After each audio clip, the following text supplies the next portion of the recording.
there a little bit, once or twice, last week or so.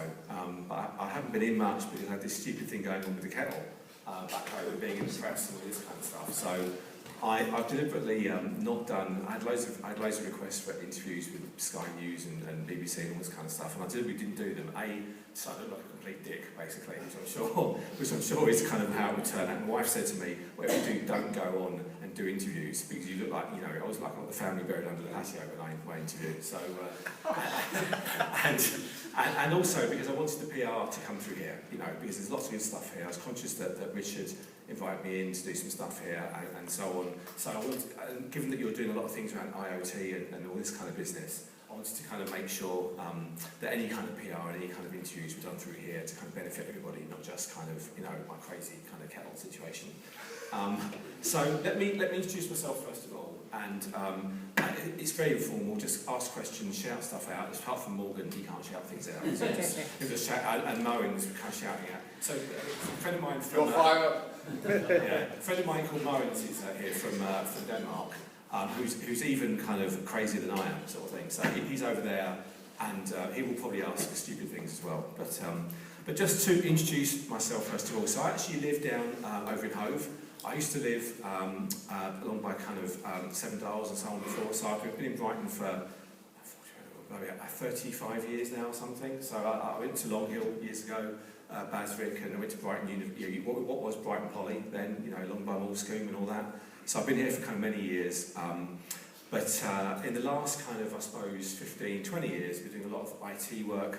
I formed a company which was based, or still is based down in Brighton. It's down by Black Lion Street, so called Rittman. So I formed it with the other guy. Morgan, at one point, actually, until recently, was the managing director there. You know, a few of us decided, for separate reasons and so on, to kind of move on.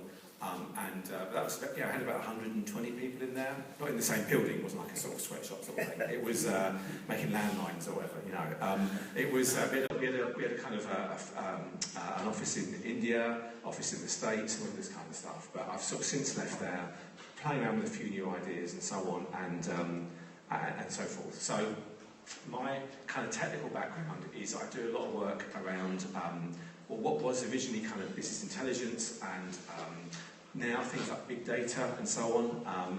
IoT, a little bit of that as well. Not so much from the building things side, which is probably more your side, but more the kind of data these things provided and so on, really. Okay. I've read a couple of books as well that are there. I do, I might be here, show you here actually. So I do a personal blog now on kind of Medium. I used to have, well, the company that I had was really formed around a blog that I started writing about 15 years ago. It kind of, you know, we speak at events and conferences, it brought along kind of people to work for us who also kind of wrote and spoke and so on.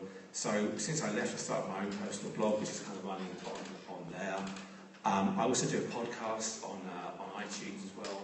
So it's about 5 episodes now I've been doing. It's about 370 subscribers now or something. It's again around big data and so on. So I interview people I know in the industry and talk about kind of, you know, future of analytics and so on.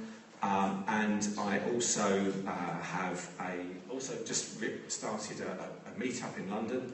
So this is a kind of big data for kind of enterprise customers. So I also wouldn't mind getting involved in the meetups down here as well. So, you know, that's kind of an interesting area for me. And I also do stuff on Twitter as well, which is, I had 2 instructions from my wife when she went away last week. She said, make sure the house is tidy when I get back, and don't post anything stupid on Twitter. Okay, so that was my kind of instructions I was given last week. So I do stuff on Twitter. Sorry? And the house is a state as well, yeah, because of the reason I'm going to tell you in a moment, yeah. So when you work at home, it's yeah, you kind of you're on the. You're kind of on the hook to make sure the place is tidy during the day, you know. But all you end up doing is you do it badly, and then you end up running around at kind of like 5 to 5, trying to tidy everything up, and then so on, really. So, I post stuff on Twitter, and then last week, so I think it was about Tuesday, I woke up, and I've got this kind of, I've got a kettle, a Wi-Fi smart. It's got by smarter devices. It's got lots of Wi-Fi kettle. And you can control it from your phone, okay, so you've got a smartphone app for it, but that's not much point to that really, because you just kind of get your phone out and you just kind of press the button and all this kind of business. And so I've got it set up at home so that when you, I've linked it into kind of things like smart HomeKit and stuff like that, smart things. So the idea is that you kind of wake up, this jawbone up kind of a device here, it registers you've got it out of sleep mode, it then turns the heating on, puts the lights on downstairs and bulbs the kettle. Okay, so that's the kind of thinking with it really. But in the morning I realised it wasn't responding to so I tried to use it using so go into here, go and press on this and say turn the kettle on. Hang on. So you go here, you turn the kettle on and it should boil the kettle. It wasn't working. Okay. He actually did that while he was doing a presentation in Denmark. It did, it worked. And I was just wondering what his wife was thinking in the kitchen. So it wasn't working. So I thought, let's go and fix it. And it kind of, I realised that this kind of jerry-rigged kind of integration I had done, it basically, because the kettle had disconnected from the network, I had to reconnect it. It then picked up a new IP address. I then couldn't find the device on the network because you can't go into it and find out what the IP address is. So I kind of used the IP scanner, trying to find doing a port scan on the network, trying to find the kettle. And as you do, I just posted on, because the UI from the kettle is kind of funny. You know, it kind of says, you can't go any further until you connect to the kettle network, and all these kind of like totally bizarre kind of instructions you have to kind of do. And I posted it on Twitter, and I kind of, you sort of realise through the day that the number of kind of retweets is going up, and I think this is interesting, and so by about sort of 3 o'clock, I managed to find the IP address, okay, in the end. So I've gone through all the DHCP logs and all this kind of stuff, trying to find it. I managed to finally get it to respond to voice control, but I thought then, well, what about this new Amazon Echo I've got? What if I can get that to work with it as well? So it's one of those things where I've got a million things to do which are much, much more important than doing this, like write proposals and all this kind of stuff. But I kind of got into this thing about the kettle. And so kids come home from school, and I'm upstairs trying to get this kettle working. So I got dressed in the morning, I saw like t-shirt and shorts and this kind of stuff. And then gets to about the evening, my wife comes home from away, nothing's been done, and I'm still with this stupid kettle. And then by the end of the day, at 1 o'clock in the morning, I got it working. So you could just hear, she was in bed at 11 o'clock, and all you can hear is the echo going, sort of, I've now got, you hear the kettle starting up and all this kind of stuff. So I went down there, I videoed it, and I posted it on Twitter. But then I realised it was actually become a Twitter moment. So you go to Twitter, and it turned into a moment. I thought, this is kind of interesting, because when it's been made into a series of kind of things there, and it just comes taking off. And then so finally, this might be, if there's sound on this, let's have a look here. Is there sound? I don't know. Anyway, so finally, in the end, at 1 o'clock, I got it to work. So if you then go downstairs, Amazon Echo, press, say, Alexa, turn on the kettle. It turned on the kettle. Okay, and I posted it, and that was it. And then, so I went to bed, and then the next morning, someone said to me, well done, you're in The Guardian. The Guardian's my favourite newspaper, so I was quite pleased. I read The Guardian. I tend not to agree with all the John Norton stuff. I'm more of a kind of digital optimist, I suppose, really, So that was on The Guardian, and I thought this is kind of interesting. And actually, funny enough, I scraped all the comments from the Guardian article to put into a kind of text analytics thing. And my son was reading them out to me on the way to Boys Brigade in the evening. And largely it was about getting off my fat arse and going and actually enjoying myself. So for some people, this was the kind of the greatest example of everything they hate about geeks, about kind of whatever and all this kind of stuff. So I downloaded all that. But anyway, so then I realised it was actually the #1 trending story on The Guardian, above Brexit and above kind of Obama, this kind of stuff. And above Britain leaving the EU customs union, which is either it means and the phone just started ringing. The phone was ringing downstairs and all that because I stupidly put my address on one of the things on there, and then it ended up being on BuzzFeed. Okay, now I quite like BuzzFeed. Now, if we watch it every day, I never wanted to be a story on BuzzFeed. So it's on kind of BuzzFeed and all this, and it is slightly kind of eggy. It wasn't 12 hours to get to board. It was 12 hours to integrate it with Amazon Echo. But then it ended up, and so I was talking to a friend, we've got a private Slack channel we use for my mates to kind of arrange going out, cycling and so on. So on the Slack channel, they were all commenting on this. And I said, well, they said, what does your wife Janet think? And I said, well, she's all right, as long as she doesn't work out that actually there's a video of our kitchen on the internet, because it's a bit embarrassing. But then it was on the standard, and then it got a bit international. So there's all stuff like this is Dutch and all that. I think it's Dutch on there. I don't know, it's Dutch anyway, or Austrian or whatever, German or whatever. Then it was in German, and then it was over here, Australia. We got as far as Australia, okay. And then finally, some poor sod spent 11 hours setting up his Wi-Fi account and all that. And so this all went on there. So it's kind of an interesting story. It's interesting if it wasn't happening to you. Okay, if it was to your mates it was happening to, it'd be kind of funny. And then we got next day it was in the printed paper as well. So it was in the kind of Times there and all this. And so there's all this stuff that's kind of going on. And so I was quite conscious that my thing I do is not boiling kettles with on Wi-Fi.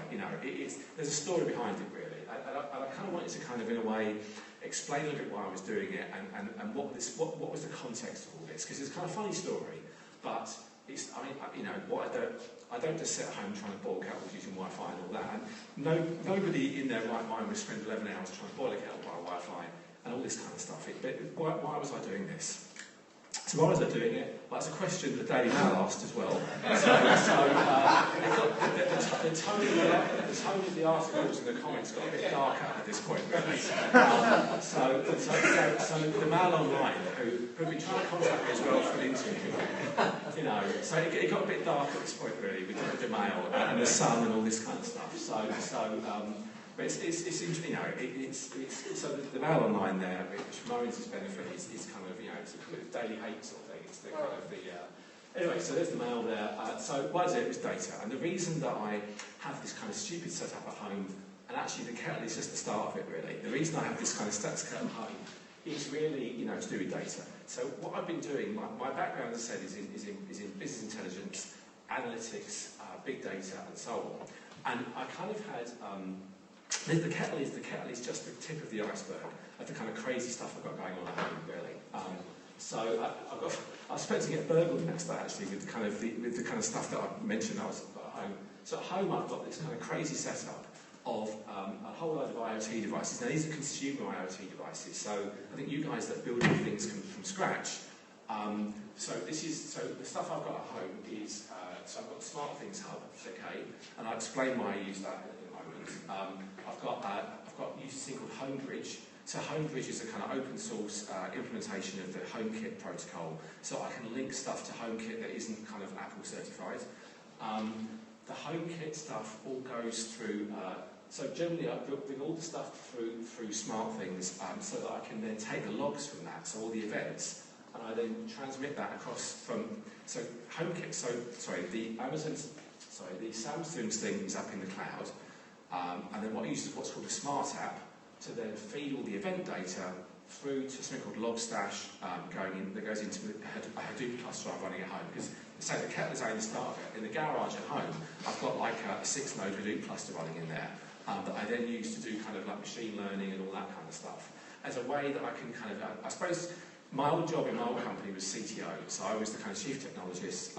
My job was to come up with the kind of all the crazy stuff that we then took out to customers, so that we could have a story to talk about and capabilities around these kind of things. So basically, there's a rack of servers in the garage running Hadoop and all this kind of business, and I use that with things like Spark and R and so on to do kind of analytics on this data.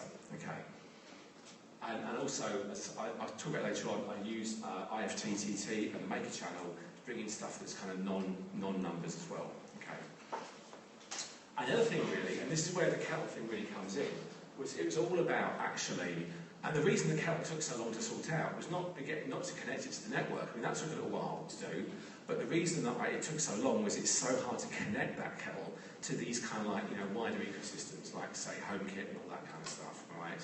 So that was where the time that's where the time went. So basically, what's possible when you join the data together? So let's put this again back in context. Okay, so 6 months ago, or probably back in February this year, so about 6 months ago, or 8 months ago now, I went on a sabbatical from my old company. So I was exiting from my old company, and so as part of that, I got some time off to go and do some kind of research into kind of like, where all this stuff is going. So I wanted to look at some things around next generation kind of analytics in the cloud and all this kind of stuff. I don't know about you, but whenever you kind of give yourself time off to do that, and there's no kind of particular purpose to it, you just end up going around in circles. You don't really achieve anything. And so I had all this kind of time to go and look at things like, Spark and Mesos and all this kind of clever stuff that's out there, but I had no purpose to it. But also what I did was I was trying to kind of lose some weight. And so what I did was I took up cycling. So I was doing a lot of cycling. So you obviously know the area here. I would typically go from I live over in New Church Road now in Hove. So I'd cycle from New Church Road along the seafront, along past the pier, along to Saltley and back every day. It's like 26 kilometres. I do that, and I've got this thing called a Yahoo, not Yahoo. It's called a Wahoo Element. This is a bike computer, which is one of those new generation of kind of cycling kind of computers that is very kind of almost like Apple-like, almost like kind of iPhone-like, in that it's very easy to kind of work with and program, and you can bring the data out and so on. So the telemetry from that, you can see I'm getting back into my old ways here, the telemetry from that and all the data and all the metrics would come from that. It would get synced up by Strava, and then Strava would then sort of it would get kind of written to Strava's kind of cloud and so on, and then use this thing called Velo Viewer, which goes and lets me get all the data out there, bring it back in, and so I get all the data from the cycling stuff there, and start to bring this in. Okay, so that kind of got me interested. So now I've got a purpose for what I'm doing. So I'm trying to keep some weight off. I've got a kind of like a data source coming in, which is this cycling data, and I've got kind of it's landing into my Hadoop cluster. I'm running kind of Cloudera Hadoop on there. Running things, I'll show you in a second actually, running stuff like Spark and Python machine learning and so on there. So I'm sort of doing all this, okay. And then I kind of got into this kind of, I got in with a kind of bad group. I got in with the quantified self group, okay. So quantified self, probably, as you've probably heard, it's a movement about people who want to use data to kind of, I suppose, improve their lives and all this kind of stuff, okay. And I joke about it being a bad group, it's not, but it gets quite addictive because, there's so many sources of data you can bring in on yourself, okay, that you can do with it. So I've got one of these, it's a jawbone up 3 sort of health band, and so that records all kind of steps, and it records like how much sleep you get and all that, and so bringing all this kind of stuff in, and what I was trying to do was, at this point, answer a question that I was very kind of interested in, which was, if I'm trying to lose weight or gain or kind of maintain a kind of a weight, week on week, what is the thing, what is the action, what is the biggest kind of determinant of whether that's successful or not, So is it the amount of exercise that I do? Is it the amount of sleep that I do? Is it the amount of work that I do? Okay, so I can bring all this data in and kind of understand, for me personally, what is the most kind of like determinant, factor, which is the most predictive kind of element of all these things here. Then it will tell me, in theory, kind of what I can do in the future to kind of keep this weight off, okay. My wife said to me at the start, it's how much sleep you get, okay, which it turned out to be kind of partially true. but so I bring all this kind of stuff in. So that's kind of backdrop here, okay, and this expanded out to be lots and lots of data sources and so on. So the next thing, this is where the kettle comes in, is my other kind of project at home. When you're at home on effectively full pay and nothing to do, okay, and you've got Amazon there, okay, then it gets quite interesting. One of the platform was home automation, okay. So I started to think, well, what would be interesting if I can make all my house kind of Wi-Fi controlled and all this. So I started off by I've got Hue lights in the house. So Philips Hue lights go into there. And I've got like Nest. First of all, I had Hive as my kind of my heating set up, but then I used Nest in the end because Nest seemed to be more at the time more kind of like accessible via APIs and all this kind of stuff. Okay, but then he went on to a lot more things. So in the end, I ended up going with smart things. So Samsung Smart Things was good because it works by sort of Zigbee and Z-Wave and all this kind of stuff. So I've got all in the house, I've got all these motion sensors everywhere in the house. So the idea is to find kind of hotspots. So in the house, which of the rooms being used and all that, I can tell whether somebody's in or not. but also stuff like, you know, taking out kind of a more socially useful kind of application. One of the ideas is that, you know, if the pattern of, say it's my parents' house, my parents live in a sheltered accommodation along by St James's Street, and so they live in a kind of one of those anchor kind of like trust things, and I'm always worried about them because they're in their 80s now, and you know, and theoretically, if I can put a couple of sensors in there, so motion sensors and, you know, even something silly like a Wi-Fi kettle, if in the morning the movement hasn't happened, okay, or if they've not had a cup of tea in the morning, then something's up, okay. So actually, you know, there's a kind of purpose to this really as well. So all the motion sensors are there. We've got all stuff like door sensors and all this. So basically, everything that can have a sensor attached to it in the house has got a sensor attached to it. And I gradually bought it all from like sort of Curry's up the road and that kind of stuff. But the reason I went with Samsung Smart Things for this was because with Apple, with HomeKit, there's no real kind of central kind of source you can go to get the state of what they call accessories. So if you want to go and log whether a door has been opened or the heating or stuff like that, there's no place to go to really to get that. I mean, you could certainly write a Swift application, for example, you know, in Xcode. That's what I'm doing now. So I'm writing an application in Swift now that's going to go and look at the kind of house, and it will go and poll all the things, and it will write the stuff back to kind of the log file. But with Samsung Smart Things, all this stuff can go in there, and then I can write. I've written what's called like a smart app that goes and basically every time an event, so it kind of it registers an interest in all the objects in the house. And as each one kind of registers an event, those events go via HTTP GET calls. It's a JSON kind of document. They go to into here. They go to Logstash. So Logstash is part of the Elasticsearch kind of setup. So has anybody here used Logstash at all or Elasticsearch at all? No. It's like a NoSQL database basically. So the Logstash here goes into there, goes into Elasticsearch. Okay, is anyone here used to Hadoop at all? And used yeah. So the Elasticsearch database has like what's called a Hive storage handler running over it, which means you can query the Elasticsearch database using SQL. Okay, you ever used SQL databases? Oh, yeah, okay, so again. So I'm just trying to make sure I'm completely in the wrong kind of group here. You know? I mean, this is all kind of crazy stuff, but the point of all this is to log all the data. Okay, so what I've got now is going back to about kind of February. I've got a kind of event by event record of everything that's happened in my house. Okay, and again, my thinking with this was what if the right? So I know that if my house is so today I woke up today. You know, sometimes you wake up and you're just a little bit sleepy and you can't get yourself sorted out. You know, or things like the kids upstairs. My son never goes to bed on time. Okay, so I'm thinking, what if I do like A/B testing on him. Okay, so if I start to do, so what if I do this thing where you've got a few lights in his room. Okay, so what if I just dim the lights a little bit? Okay, so I do like A/B testing. So I do like sort of a week of kind of making the lights go to 80%. Right. Or turning his heating off, okay? So if I turn his heating off, because he likes to go to bed a bit earlier.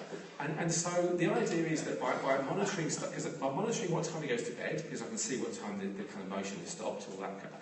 I think I told him there's a motion sensor in his room. He wouldn't be that happy, but it's more monitoring when he goes to bed, not what he's up to when he gets in there.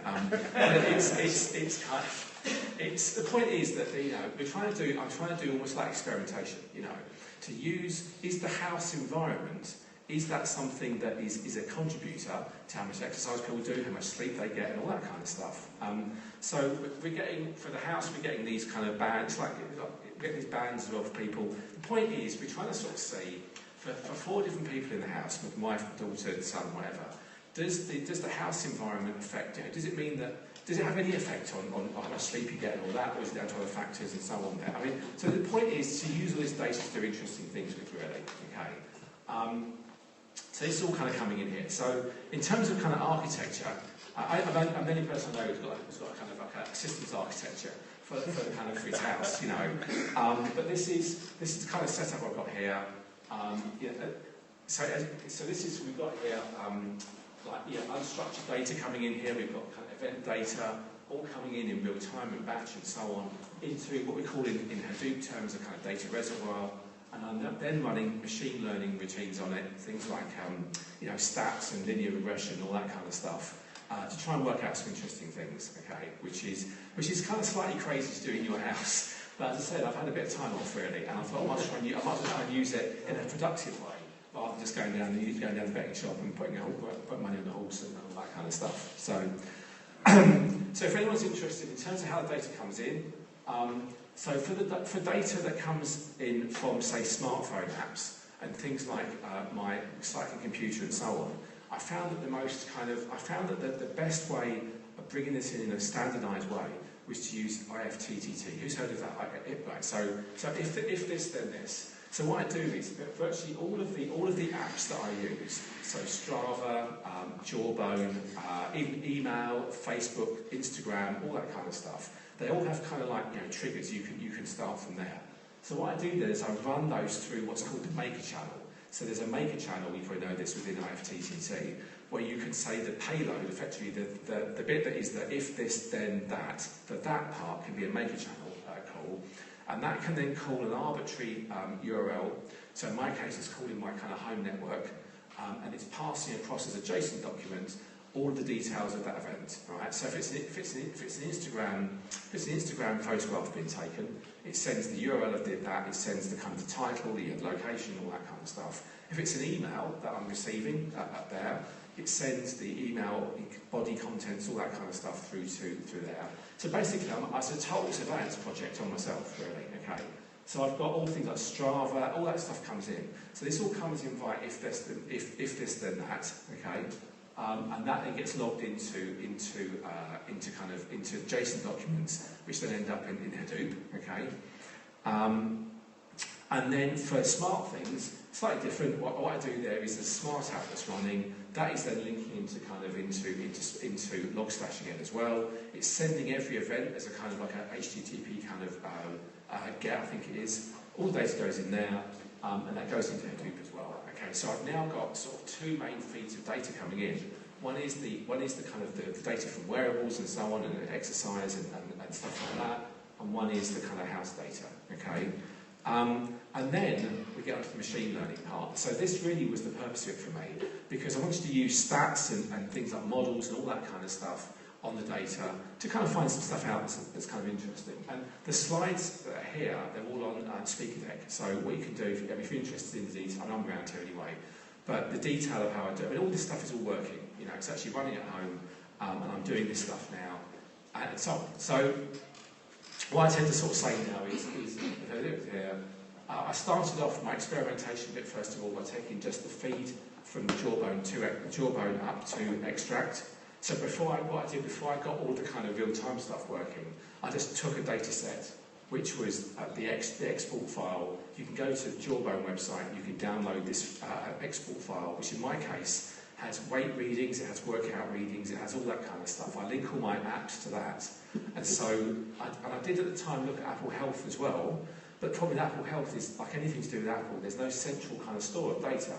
So what I've got in the end with Apple Health is an app on here that takes that data and writes it as JSON documents to Dropbox, for example. So I can get all the Apple Health stuff from there.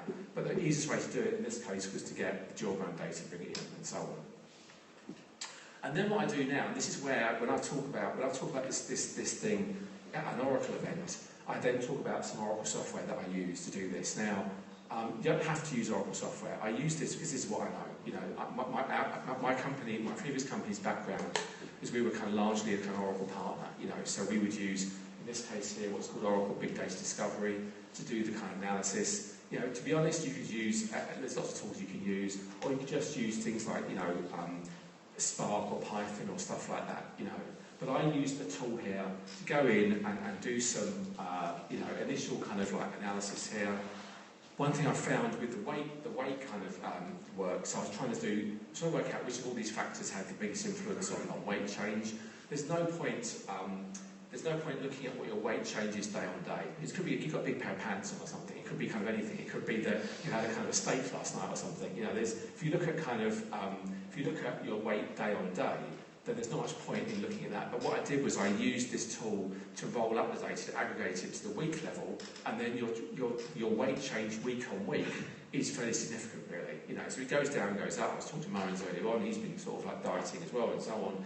And it's kind of, you know, if your weight goes down by 5 kilos in a week, and again 5 kilos the next week, that actually means something, whereas it can go up or down by a couple of kilos seemingly day by day, really, depending on sort of like, you know, whether you've had a drink or not, and stuff like that. So I go in here, and then this tool, I mean, this is, you know, this tool is good at doing it, but it's not the only tool you can use. It's an example of a tool to go in and basically, you know, look at all this data here.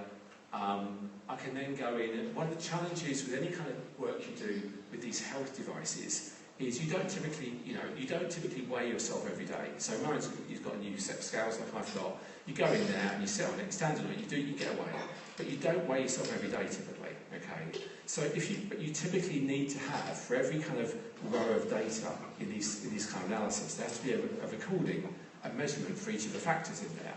So if you've not weighed yourself, so if Murray's, you know, myself, we weigh ourselves today and then 2 days later. On the day in between, if there's no weight reading, then what do you do? So it's probably fair to say, well, let's take the average of those two, or the average over the week, and say that's what that figure is. Okay. So you can fill in those gaps by making an intelligent guess to say, well, you know, your weight, you wouldn't suddenly have gone down to 0 kind of kilograms, so it's going to be something between those two there probably. Okay. But if you look at, say, workout data, if I go cycling today and then cycling on sort of Friday, but there's no recording for Thursday, actually chances were I was in the pub or something, or it was raining or stuff like that. So actually in that case then it's not right to take the average, you should actually kind of like say it's 0 or not applicable or whatever, okay? So how you fill in those missing things is, and I think anything to do with, say, health data, you get this a lot. People don't, you know, go and work out every day, they don't measure themselves every day and all that, so how you handle this is interesting, really, okay? And also with things like event data, so if I look at, so the feed coming in from SmartThings gives me the time that the light switch was turned on and the light switch was turned off and all that kind of stuff. And so am I really interested in that, or am I interested in maybe so what I do with this thing is I have almost like a table of 5-minute intervals over the day, and I then use this feed coming in to say, right, of these 5-minute slots, was the room occupied or not, was the light on, all that sort of thing. So how you store this and how you deal with this is kind of interesting, really. So anyway, went through all here, looked at stuff, and it's all to do with the tool here, really. There we go, stuff I do here. And I ended up then with, I'll put it very, it's not clever really, but I'll put it on there. But the thing I did then was so this tool, and most of them do something like this, I then shelled out from the tool to a command line environment, and I could start to use Python. Okay, so obviously most of you know what Python is, so I've used Python, but Python has a bunch of like statistical and graphical and machine learning libraries that I can then use to start to work on the data. So the first thing I did was I there's a library called Pandas. Okay, so Pandas is a kind of like basically a stats and graphical sort of library that I can use with Python to do a very simple thing. What was my weight change week? What was my change in weight week on week? So if I'm trying to say I've got 50 factors, okay, how many emails I answered, how many photographs I took, what was the tone of my kind of Facebook updates and that sort of thing. What I'm trying to do is to work out which of those 50 things is the most predictive of this thing at the end, this one factor at the end. And I wasn't really asking it to predict what my weight was, because my weight at the end of the week isn't just a factor of all those things. I'm asking it to predict what was the change in weight over time, okay? So, you know, it's not like 50 things I do leads to 85 kilograms, okay? Actually, it's all the things I do leads to maybe 5 kilograms gained or 5 kilograms lost, okay? So I'm looking for it to predict the end kind of like, you know, result, not the kind of final thing there. So I used Python and whatever to do all that. And then I did what's called a correlation matrix. So going into this and trying to say, of all those factors, which of all those, in this case here, there's about 15 different factors I've got in here. These are all those measurements, like kind of, you know, number of emails, number of photographs taken, you know, how much exercise I've done, and so on.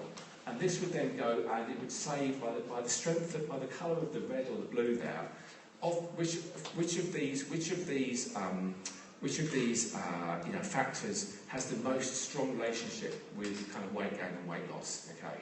And so by doing that, I was able to kind of narrow down the factors into the ones for me were most kind of, were most predictive. And so going into here, and it worked out that the things that were the most predictive for me, the 5 factors were things like number of emails sent during the day, number of calories in general that I kind of expended in energy during the day. Okay, so walking and measured by this kind of jawbone thing here. The sleep duration I had on the previous night, and so on. Then, okay. And so then I found then that, and so I did things like scatter plots and so on using kind of like Python and so on there, and got to the point, and I did also like a linear regression, so I used a linear regression to work out these kind of things and so on there, and it got to the point where, for me it worked out that the most predictive kind of like activity or thing I did during the day that had an impact on my weight, over the week, was the number of emails I sent, right? And the reason for that was, and actually the more emails I sent, the more weight I lost, which is kind of weird, isn't it? It would seem counterintuitive. And actually, it's because I was going through the kind of the leaving a mile company, and I had loads of legal stuff to do all the time. So I was up till like 2 in the morning quite often, just going through kind of like new drafts of contracts and legal terms and all this kind of stuff. And it was quite, to be honest, it was quite stressful. It was quite kind of like caught up in stuff. And so the more I was doing that, the less sleep I was getting. The next day I'd be so wound up by the whole thing, I'd go massively cycling around Brighton. So we saw some crazy bloke cycling around Brighton, that sort of time. Yeah, minds, yeah. So actually it's the number of lawyers in your life. Yeah, exactly, yeah. So lawyers yeah. makes you lose weight. So actually, yeah, so it was stress. It was stress. Stress for me at the time was the thing that was causing me to do that. Now, obviously, over time, that's not a great policy. That's not a great strategy, kind of over life, because you end up kind of like dead at some point doing that. So over time, yeah. So over time, it's changed, and it was down to, unfortunately, boringly, how much sleep you get. Because the more sleep you get, the more likely you are to exercise the next day. If you don't, so I find that if I don't get much sleep, okay, the next day you wake up and you kind of all grouchy and all that kind of stuff. So not only do you not do any exercise, but you also tend to eat rubbish as well. So you kind of like eat biscuits and stuff and watch kind of like watch TV and all this kind of business. So for me, later on, I got to that really, okay. But for me, this was kind of very interesting because it kind of served several purposes. So first of all, it kept me out of mischief for 6 months. So it's something that kind of I found interesting to do and so on. But also this total kind of view of me, and with all the house data as well coming in and all that kind of business, was interesting, and it gave me an insight into my life that I didn't have before. I've noticed there's quite a few apps on the iPhone now that try to do a similar sort of thing, in that they give you a view. So I use something called Rescue Time as well, which is a kind of app that looks at what you've been on the internet and stuff and all that, which is kind of interesting. And it looks at what you've been doing in terms of applications and so on. So there's a kind of interest in doing this, but for me, it was going beyond just the basic things you can get from there and taking all the data, bringing the house data in as well, and starting to do things like, so there's A/B testing on the house and all that kind of stuff. It's kind of a good thing. And so going beyond this, again, as part of my kind of technology looking, again, for most of you this is probably meaningless really, but looking at stuff like Spark and Kudu, and there's lots of kind of new technologies coming along in the kind of big data space. So what I do now is I've got this thing called StreamSets that I use. So StreamSets is a kind of a data loading tool that I can use for loading Hadoop kind of, in a clever way and so on. I also have everything fed through now into real-time kind of tables in Hadoop. Use this thing called Kudu. So I can, I can run dashboards over it. So this is another kind of Oracle product. This could be whatever. And so I go in there, and the point is it's a bit nerdy. I know that. Do you think so? Do you think it might be, Mark? Yeah. I think it might be.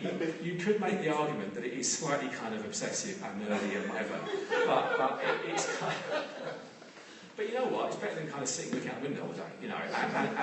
And certainly, what the insights it's given me into stuff, all the IoT stuff is interesting. The fact and the difficult, I mean, I think key insights out of this is how hard it is to actually bring the home IoT stuff together.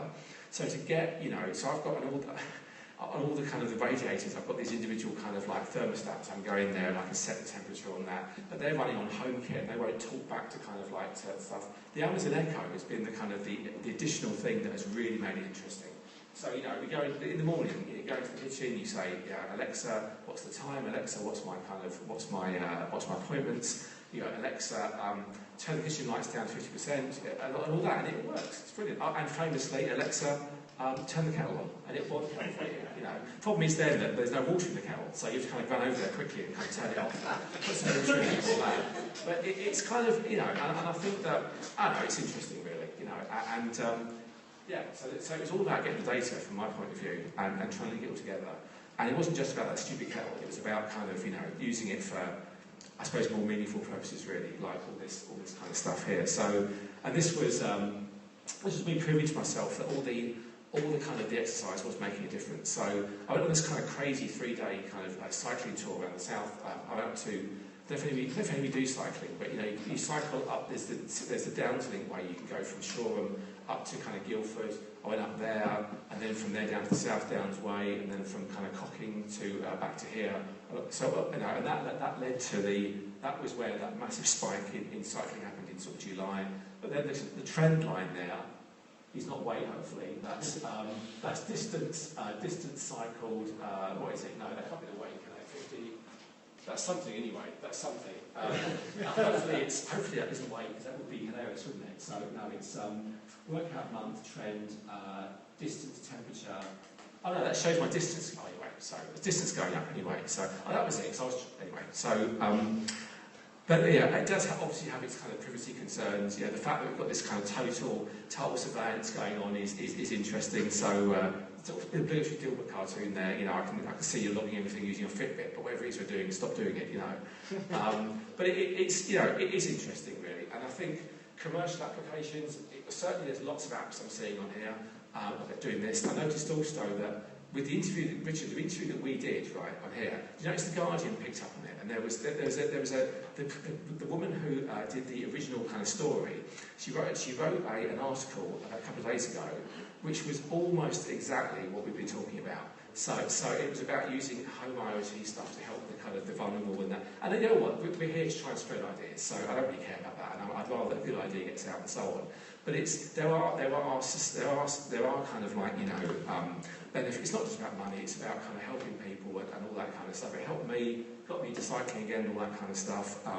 But so it's not all just about kettle. It's actually about kind of trying to use this stuff in a way that is useful for people as well, really. And that's the kind of story, really. You know. So who's got any of this stuff running at home? Anybody use kind of, you know, HomeKit and stuff and smart things and stuff like that? Well, what are you guys doing? I mean, you know, you're doing kind of IoT stuff, aren't you? What you do? What kind of stuff are you doing? Yeah, I've been using wearables for quite a while. Yeah. Not as far as you. Not to say obsessive kind of like this that I've been doing it. No. We are a consulting business that works primarily in digital, so I'm really interested in it. Yeah. I'm not a data expert. We work more on the commercial side, and we consider ourselves quite front with wearable technologies. So this is really interesting.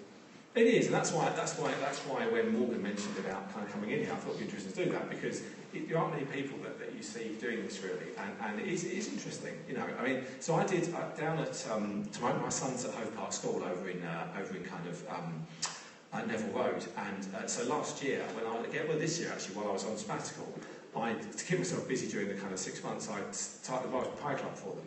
So I went along there, we donated some kits.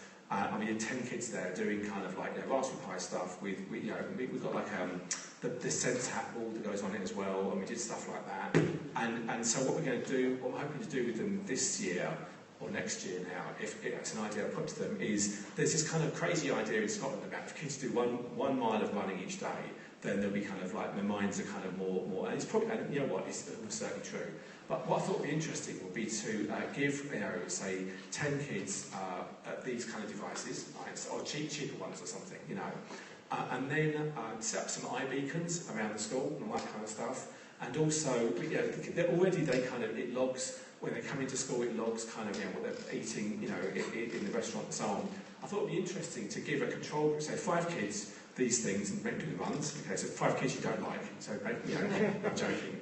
So 5 kids make them do the runs every day. Okay, and then 5 kids don't do the runs every day. And then you measure whether or not it actually has any effect, because these kind of ideas, kids should run sort of a mile a day.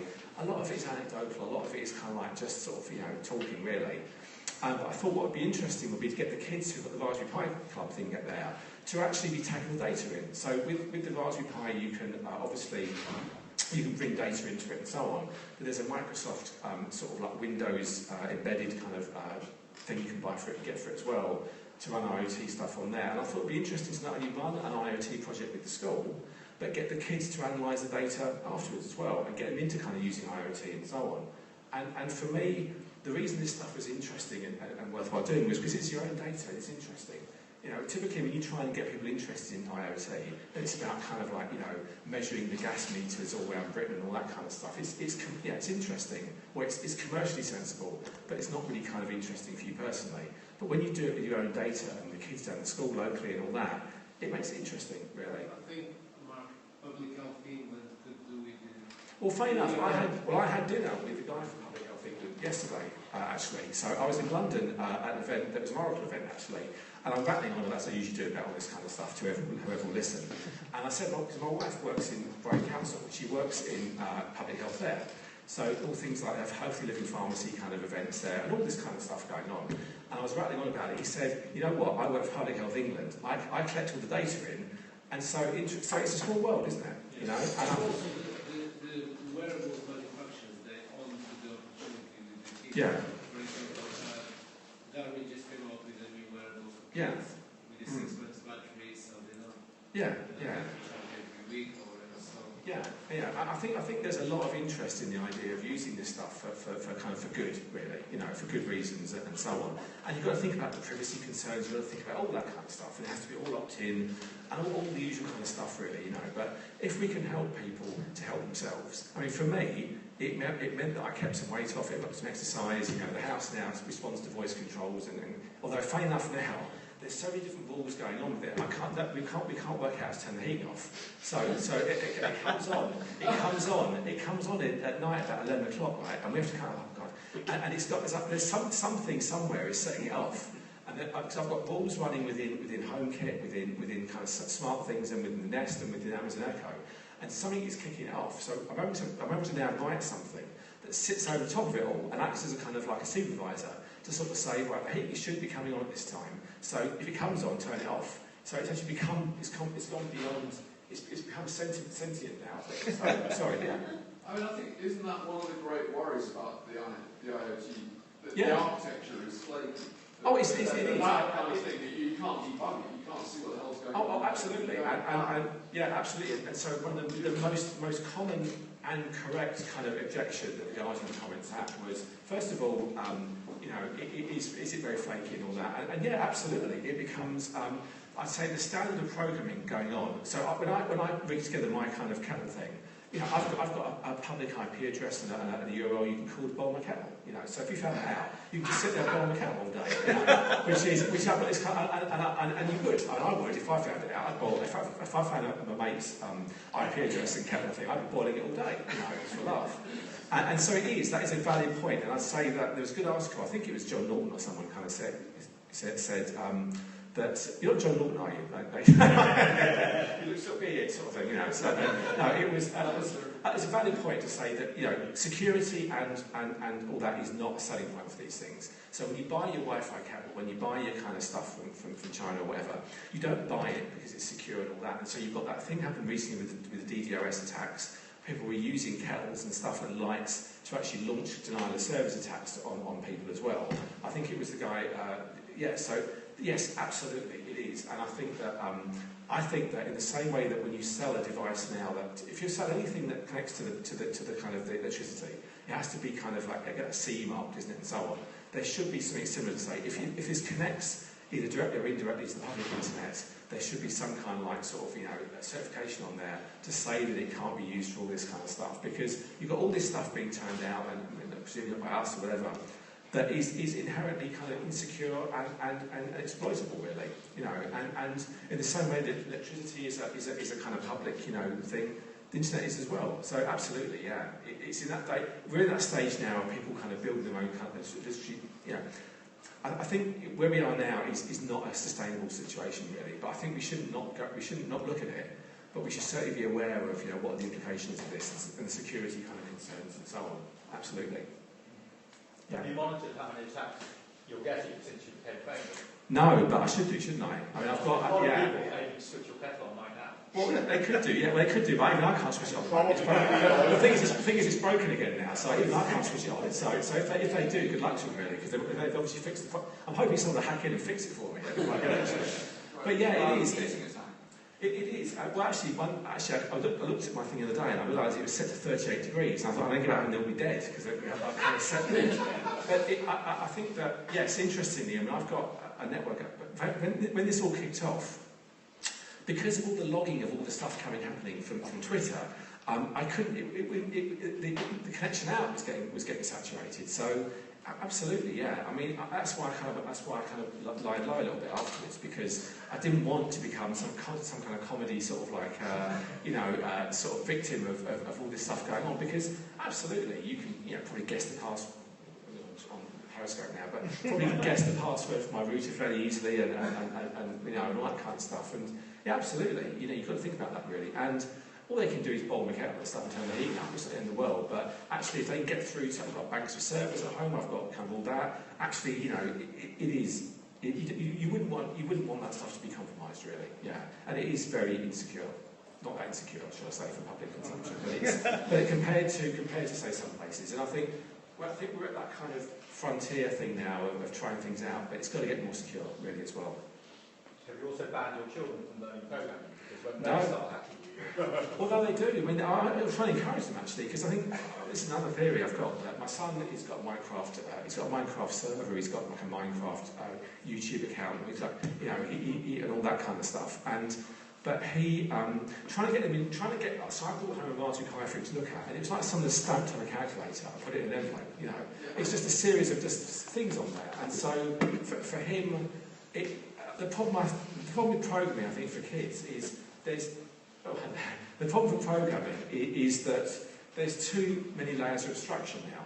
If you say to kids go and learn Python or whatever, then why would they?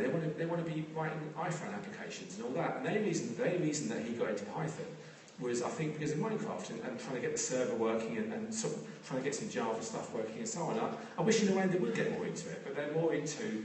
In the same way that perhaps when we were growing up, we were interested in building kind of like, building microprocessors and all that kind of stuff. We were writing stuff in BASIC, we were writing stuff in kind of Pascal, we were doing all that kind of stuff. I think as the generations kind of get older, the level of abstraction they're working at is getting higher and higher. And so programming is it's hard to get them interested in that stuff sometimes. So I wish they would, although it's maybe I shouldn't be saying that really, because it's completely locking me out of stuff. So the next thing I want to try and do is one of those internet-connected locks at home, which would be interesting. Because the problem with that though is you just walk past the house and go, hey Siri, open the door. It opens the door, which is kind of to anyone, which is not good. But yeah, so there's all concerns around that as well. I mean, for me, actually, the whole thing for me was about getting a data source for doing some machine learning experiments. But then it sort of spiralled into completely automating the house and so on, and that became a subject in itself, really. So yeah, so that's what I've been getting up to anyway the last few weeks. So yeah.